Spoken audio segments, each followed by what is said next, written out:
मैं प्रीति भटनागर।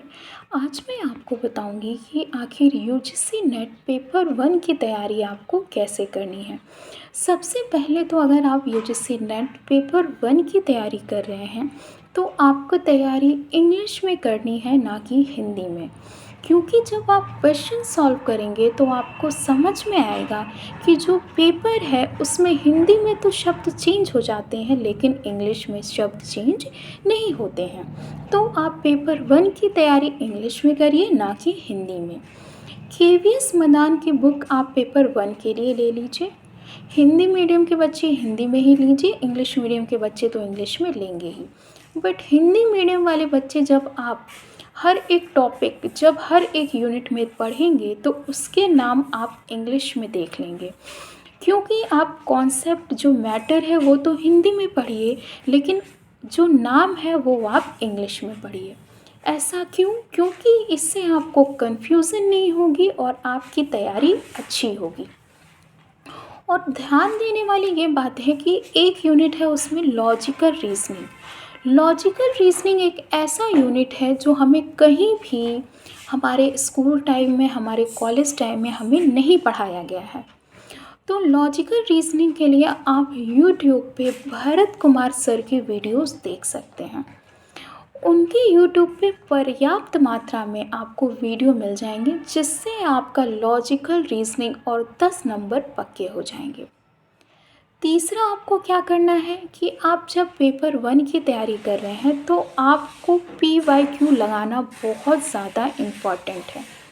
जब आप PYQ लगाएंगे तो आपको समझ में आएगा कि यूजीसी नेट का जो पेपर 1 का पैटर्न है वो साल 2 साल क्वेश्चन पूछने का जो पैटर्न है वो सेम है।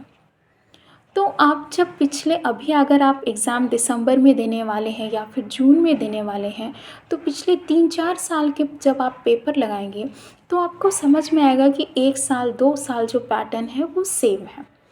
तो जब आप उस पैटर्न को जब समझ जाएंगे तो आप समझ जाएंगे कि आपको अपनी तैयारी किस ओर करनी है। तो PYQ में सबसे बेस्ट आपको बुक है घटना चक्र, क्योंकि अगर आप नेट से भी निकालने चलेंगे तो 1-2 महीने तो यूजीसी नेट के पेपर चलते हैं, तो उसको लगाना और उसमें बहुत ज़्यादा टाइम वेस्ट आपका हो जाएगा।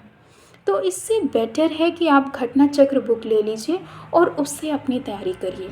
घटना चक्र बुक एक ऐसी है जिसमें आपको PYQ तो दिया ही है, साथ में उसमें बहुत ज़्यादा संक्षेप में आपको बताया गया है कि आखिर जो आंसर है उससे रिलेटेड और क्या क्या मैटर्स हैं। समझ गए आप? और जो कुछ भी आप टॉपिक पढ़ रहे हैं उसे एक बार नोट डाउन भी करते रहिए ताकि आपको कुछ भी इम्पॉर्टेंट लगे तो उसको लिखिए, दोबारा आप रिवीज़न करिए, क्योंकि बिना रिवीज़न के आपको कुछ भी याद नहीं होने वाला। आपने एक बार में पढ़ लिया, दूसरी बार में पढ़ लिया, लेकिन जब आप तीसरी बार आप पढ़ेंगे तो फिर से आपका टाइम वेस्ट होगा। तो इससे बेटर है कि आप जब नोट डाउन कोई चीज़ किए रहेंगे तो आप उसको अच्छे से पढ़ लेंगे। चलिए, पेपर 1 के बारे में मैंने आपको जितना मुझे पता था मैंने बता दिया और जो मेरा एक्सपीरियंस था मैंने आपके साथ शेयर किया। अगर आपको कोई भी कन्फ्यूज़न हो या कोई भी प्रॉब्लम हो तो आप मुझे कमेंट सेक्शन में पूछ सकते हैं। तब तक के लिए थैंक यू।